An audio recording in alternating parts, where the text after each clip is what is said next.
Now, let me just make sure. Do you prefer going by Mary or Mary Ellen? Mary Ellen. Mary Ellen. Okay. And just spell it for me, just so I have it on. I know we have it in. M-A-R-Y, capital E-L-L-E-N. Okay. Okay. And Hansen. Hansen, H-A-N-S-E-N. Okay. This day, tomorrow, this day has been a long time coming. Mm-hmm. Too long? Way too long. This has been over 2 years, and it ends up being painful when it's drawn out like this so much. Everybody it has the right to have due process and a trial and go through the legal system, but they should have a speedy trial instead of dragging it out to this point. It ends up being painful. You never can quite put it away. Not that you ever would, but it's always in front of you. It is, and I think it's, instead of being able to move forward, and obviously nothing's going to bring the victims back, and things are not going to ever be normal again, but the constant reminders from TV, the radio, newspapers, and knowing that the process is continuing, and just putting that back in my face triggers a lot of feelings where I just want it to be over and finished so that we can move on and not have to relive some of these feelings again.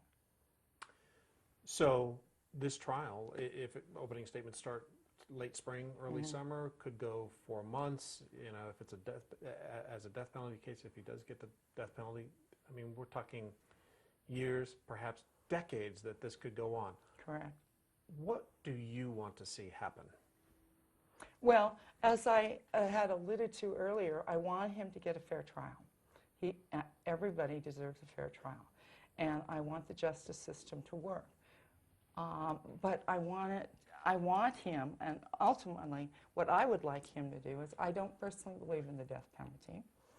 I would like to see that he is locked up with no possibility of parole ever, and it lives out his days, the rest of his days, in prison, and is in the confinement of a prison where I know he's away from society, he can't hurt anybody, and basically he's a ghost. He's non-existent. Speaking of that, being a ghost, being non-existent, what is your, do you feel like his name should be used in news reports? A lot of families feel like it shouldn't be. I agree with them, because he should not be named, again, like a non-entity. He doesn't deserve any of that.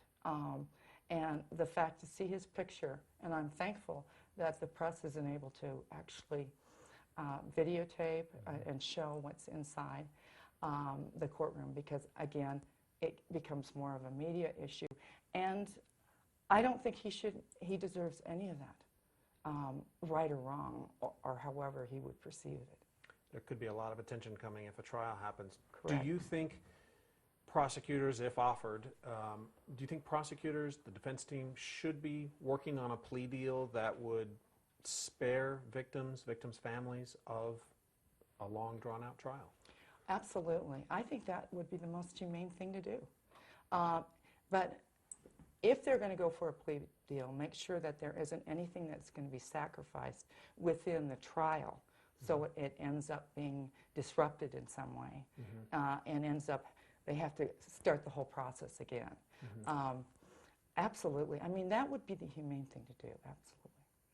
Do you think if, well, the district attorney, for example, said, rather well-known quote now, he said, for James Holmes, justice is death.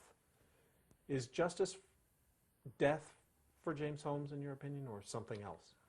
Well, I think everybody's going to have a different perception. But one of the things about a death sentence is that although we have the death penalty in our state, that doesn't guarantee that it will be carried out. Nathan Dunlap and other people have had stays of execution. And my understanding is the death penalty is more expensive and costlier. And I am under the feeling that he needs to live out his days in prison and what prison can offer him, which probably won't be too pleasant. It's not necessarily a quality life. But at the same time, his life is spared. But he's a non-entity from society, and with never the possibility he can be paroled. So that if they did find him sane, that he could go back to trial, I don't think he should ever be in front of people again.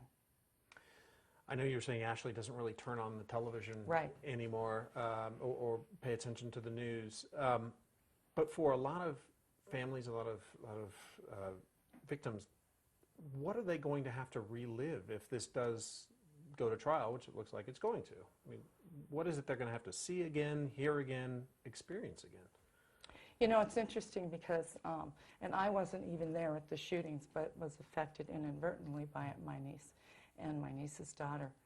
But it brings up, it just all bubbles up these feelings that you begin to bury and move on in time, and sometimes they fade and then they just come right up again. And then sometimes there's a feeling of rage and anger and pain that goes with it. And people don't really understand that, and I can only imagine what the victims that were there firsthand must feel, and the ripple effect that it's had out in the entire community. And it's like, why should people be victimized again? No, their loved ones will never come back, but if we can just get them out of the way. And quite frankly, I resent the fact that so much money is being spent on this trial.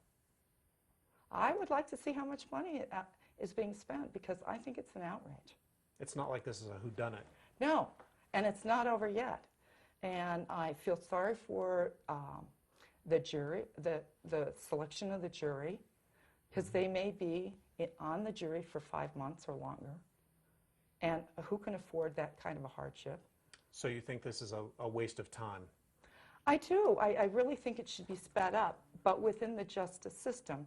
And I would much prefer to see the money that's spent on this trial go to things that we have learned about this man, and go out to the community in mental health or help with gun control or whatever it is, emergency response teams or things like that, so that it can help other people. This is, for a lot of us, around the country, it's been almost 3 years. Right. It fades for a lot of us. Right. It doesn't fade for you. No, it doesn't. Because what happens a lot of times is there's another crisis and there's another crisis, and it does fade from memory. But, and as my niece had said, every time there's another crisis, I relive it again, because it's so raw for her. And although she can move forward in her life, it's something that will never go away. It's a wound, and it's not going to heal. Tell me her situation again. She was there that night. She suffered a miscarriage. Correct. Take me through all that she's been through. She was sitting towards the front of the theater that evening, and she heard these pops and saw smoke.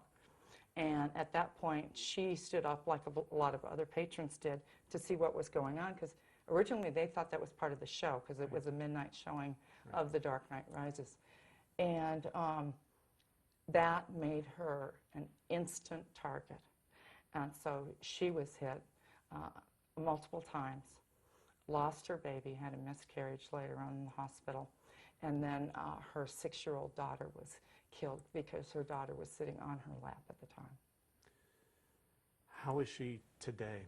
She is actually moving forward and has taken life back in her own hands.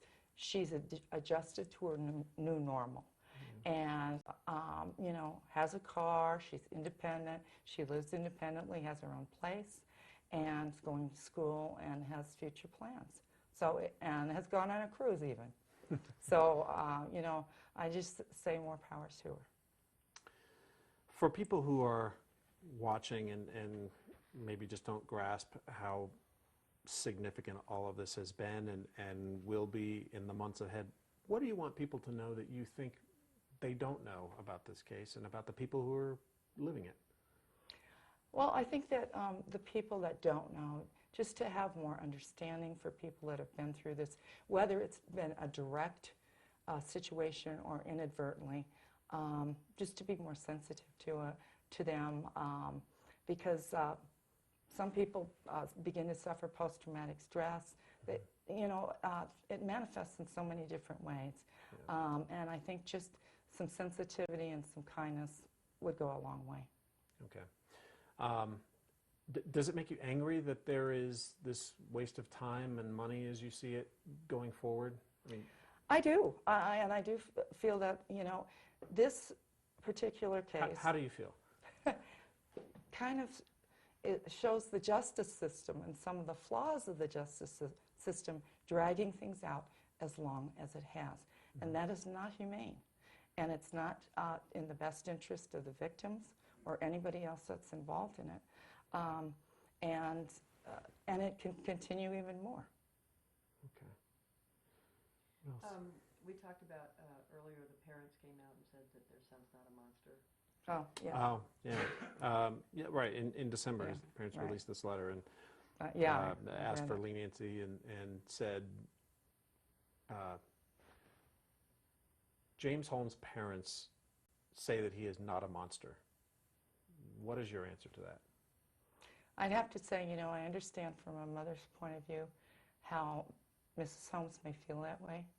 But from the point of view of what he's done to the community, he did monstrous things, therefore he is a monster.